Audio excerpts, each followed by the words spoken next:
शीत सत्र के आगाज के साथ ही पहले ही दिन विपक्ष ने सरकार को कटघरे में खड़ा कर दिया है। मीडिया से बात करते हुए कांग्रेस के वरिष्ठ नेता और विधायक नाना पटोले ने मुख्यमंत्री पर तीखा हमला बोला। 2 महिने कमीत कमी व्हायला पाहिजे होतं,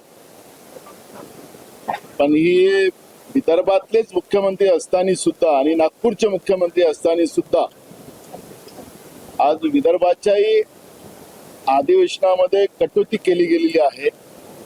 फक्त 1 आठवड्याचं हे अधिवेशन या ठिकाणी होणार आहे। सरकार फेरफटका मारायसाठी या विदर्भात आलंय का हा प्रश्न निर्माण झालेला आहे। या वर्षाच्या शेती हंगामामध्ये जवळपास 84,000 हेक्टर जमीन प्रभावित झालेली आहे। जमीन खरडून निघून पिकं वाहून गेलेली आहे। महाराष्ट्रामध्ये शेतकऱ्यांच्या आत्महत्याचं रोज सत्र चालू आहे। रोज लाडक्या बहिणीच्या कपाळावरचं कुंकू पुसल्या जाते आहे, पण हे सरकार मौज मस्तीमध्ये वागते का असा एक प्रश्न या निमित्ताने निर्माण झालेला आहे। 31,000 कोटी रुपये पूरग्रस्त शेतकऱ्याला आम्ही दिलेले आहेत असं राज्याचे मुख्यमंत्री जाहीर करतात, पण शेतकऱ्यांच्या हातात पैसेच मिळाले नाही। कोणत्या बँकेमध्ये पैसे टाकलेत, कोणत्या शेतकऱ्याला दिलेत, की यांचे मूडवर काही उद्योगपती ते ज्यांच्यासाठी शेतकरी झालेत का, ओरिजिनल शेतकरी बाजूला राहिलेत का, हे प्रश्न या निमित्ताने निर्माण झालेले आहे। पीक विम्याचा एकही पैसा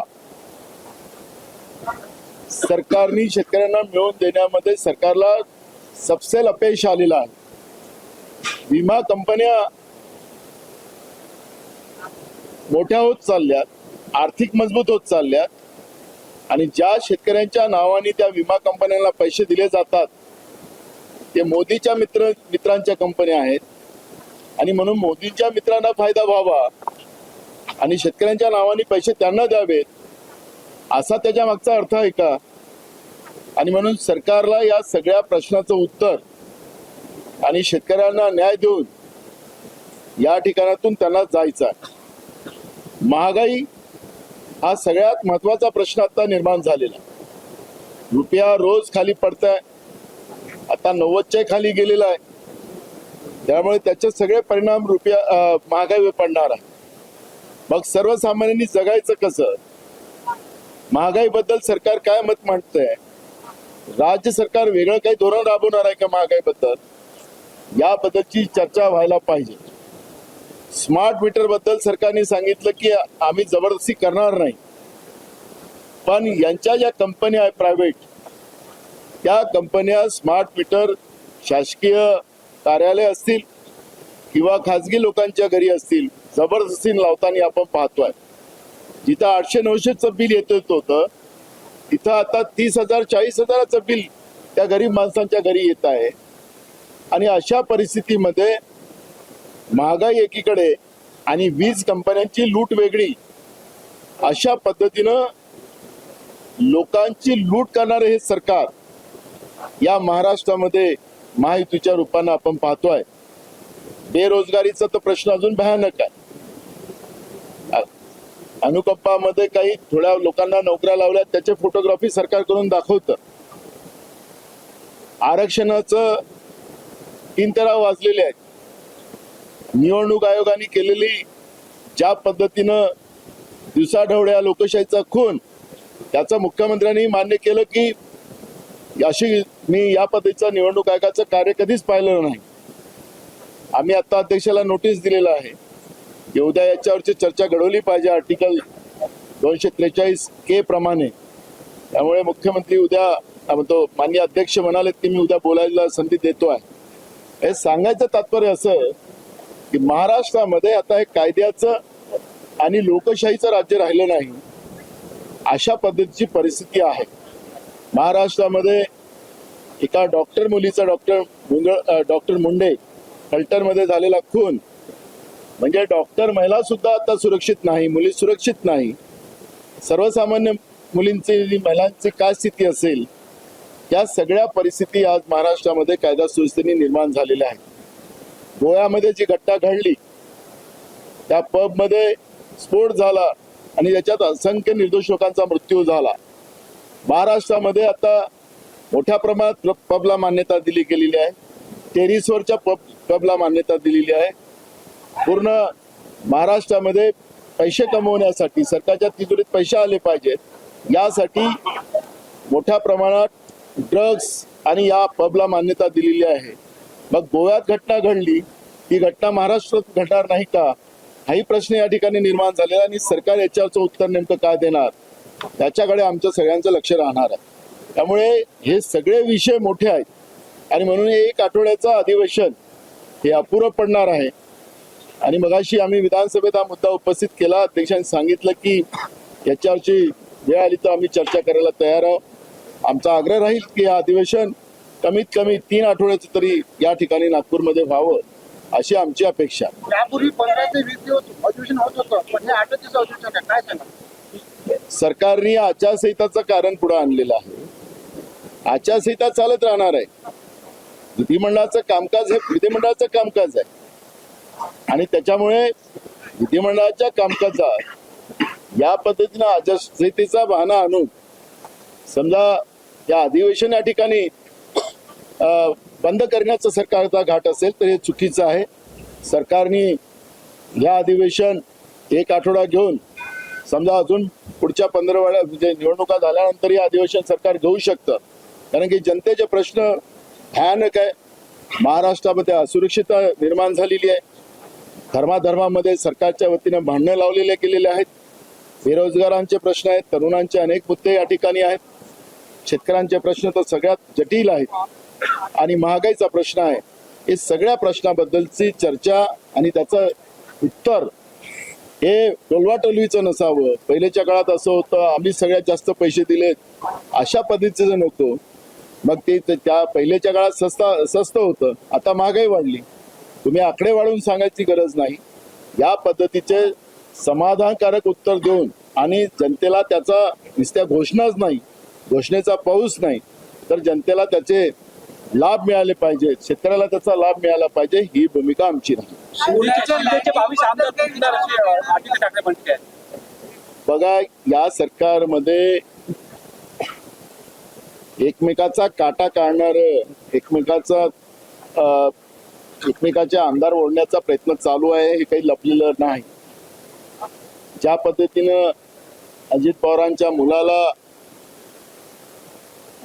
अडवलं गेलं पुण्याच्या प्रकरणामध्ये, जमीन घोटाळ्यामध्ये, एकनाथ शिंदेच्या मुलाला खासदार श्रीकांत शिंदेला ज्या पद्धतीनं कचऱ्याच्या कॉन्ट्रॅक्टमध्ये अडवलं गेलेलं होतं, तर असे अनेक मुद्दे आपल्याला पाहायला मिळत आहेत.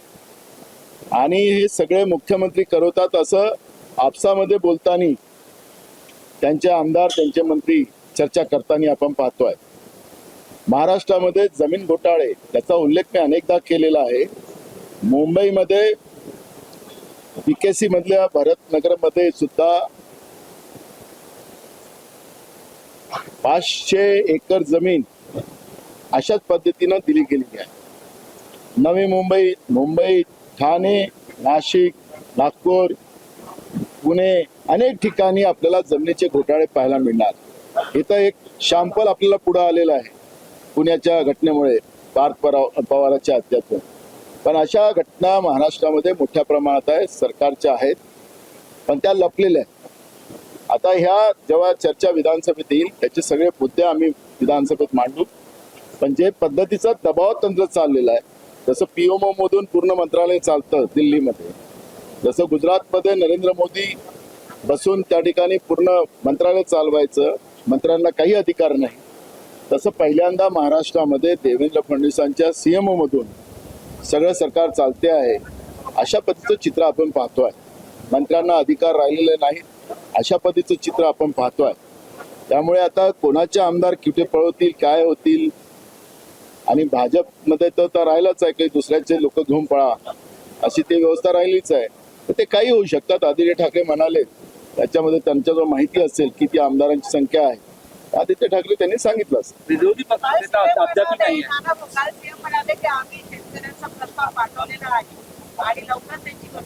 अहो, डबल इंजिनचं सरकार आहे. देशातलंही सरकार यांचं आणि राज्यातलंही सरकार डबल इंजिन. मग तो इंजिन, ते इंजिन खोटं बोलताय का? त्या इंजिननी लोकसभेत सांगितलेलं आहे, कृषी मंत्री शिवराज चव्हाणनी सांगितलेलं आहे की महाराष्ट्र सरकारचा प्रस्ताव आला नाही. दुसऱ्या दिवशी म्हणाले की आला पण थोडासा आला. राज्याचे कृषी मंत्री सांगतात की आम्ही टप्प्याटप्प्याने पाठवतोय आणि मुख्यमंत्री सांगतात की आम्ही पाठवलेलं आहे. कोणाचं खरं म्हणावं? म्हणजे राज्य सरकार शेतकऱ्यांच्या जखमेवर मीठ सोडताय का, हा प्रश्न या ठिकाणी निर्माण झालेला आहे. शेतकरी कधी नव्हे इतका अडचणीत आज महाराष्ट्रामध्ये आलेला आहे. एवढा ओला दुष्काळ कधी नव्हे जो महाराष्ट्रामध्ये तोंडात आलेला घास निसर्गाने हिसकावून घेतलेला शेतकऱ्यांचा हा कधी नव्हे. आणि या पद्धतीचं टोलवाटोलवीचं उत्तर सरकार देत असेल ते याचा अर्थ शेतकऱ्यांच्या जखमेवर मीठ जोडण्याचं काम सरकार करतं. विरोधी पक्षनेता अद्यापही नाही ना, आदित्य ठाकरे यांच्या नावाची चर्चा. या सरकारला लोकशाही मान्य नाही.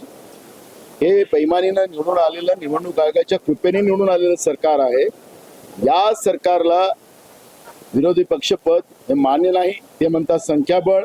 मी मगाशी या सरकारला चॅलेंज केला, पुन्हा चॅलेंज करतो. ते मला म्हणतात 200 मतांनी निवडून आलं. मी त्यांना चॅलेंज करतो, तुम्ही महाराष्ट्रात पायलटने निवडणुका घेऊन दाखवा आणि मी महाराष्ट्रात सगळ्यात हायेस्ट मताने निवडून येण्याची मी जबाबदारी माझी घेतो. आणि नाही आलो समजा सगळ्यात हायेस्ट मत तर राजकारण संन्यास घेईल. फक्त पायलटवर निवडणुका घेऊन दाखवा. बेईमानी नाही निवडून आलेले आम्हाला संख्याबळ सांगतात.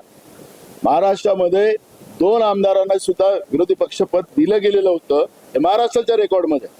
त्यामुळे संख्याबळ आणि हे कारण सांगून चालणार नाही.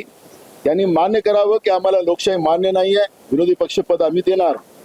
टोलवाटोलवीचं उत्तर देणं बंद करावं या सरकारने, अशी आमची भूमिका आहे. तुकाराम मुंढे यांचे निलंबन करण्याची या हिवाळी अधिवेशनामध्ये तुकाराम मुंढे यांचे निलंबन करण्याची भाजप आमदार प्रस्ताव ठेवला. काय झालं, तुकाराम मुंढेची कमिटी पार्थ पवारांच्या याच्यामध्ये बसवा असं आम्ही मागणी केली. आता तुकाराम मुंढेचं नाव काय आम्ही घेतलं तर त्याच्यावरच भ्रष्टाचाराचे आरोप लावून टाकले. आता सरकार आहे, सरकार मायबाप कोणाचा गळा कापणार, कोणाचा ठेवणार, यांची हुजी करणारा पाहिजे की नाही पाहिजे त्याच्यावर आहे सगळे अवलंबून. महाराष्ट्रामध्ये तुमच्या माहितीसाठी तुम्ही प्रश्न उपस्थित केला, IAS IPS या अधिकाऱ्यांमध्ये एक भीतीचं वातावरण. सरकारचं ऐकलं नाही, आमच्यावर खोट्या इन्क्वायऱ्या करतात, चौकशा लावतात. त्यामुळे जे काय करायचं असं तर करा, कुठं सह्या पाहिजे तिथं करा. अशा पद्धतीचं आज महाराष्ट्रातला IAS IPS काम करते आहे.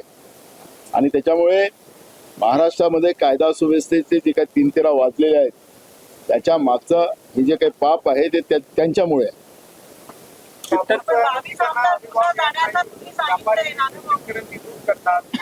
महाराष्ट्रामध्ये सोयाबीन खरेदी सुरू झालेली नाही, कापूस खरेदी सुरू झालेली नाही, धान खरेदी सुरू झालेली नाही. त्याच्यामुळे शेतकऱ्यांचं निघालेलं धान्य कोणी घ्यायला तयार नाही. त्याच्यामुळे कमी भावानं शेतकऱ्यांना धान्य विकावं लागतं आणि कशी तरी आपली गरज भागवावी लागते. एकीकडे आसमानी संकट आणि एकीकडे सुलतानी संकट. अशा या सगळ्या प्रश्नावर सरकारला उत्तर द्यायचं नाही आणि म्हणून या पद्धतीचं एक वातावरण निर्माण करून विरोधी पक्ष पदाचं एक गाजर दाखवायचं आणि त्याच्यावर चर्चा घडवायची असं नाही. महाराष्ट्रामध्ये आरक्षणाचा जो मुद्दा आहे, हैदराबाद गॅझेटरचा, जो मुख्यमंत्र्यांनी मुद्दामून OBC आणि मराठ्यामध्ये भांडण लावण्यासाठी टाकलेला घाट, बंजारा आणि आदिवासीमध्ये भांडणाचं टाकलेली ठिणगी, हे सगळे प्रकरण ज्यामध्ये आहेत ते सगळे लपवण्यासाठी हे कमीत वेळाचं अधिवेशन आणि विरोधी पक्ष नेत्याचं गाजर टाकायचं आणि त्याच्यावर चर्चा ठेवायची आणि मूळ मुद्द्याला डायव्हर्ट करायचा हा प्रयत्न याच्यामध्ये चालू आहे.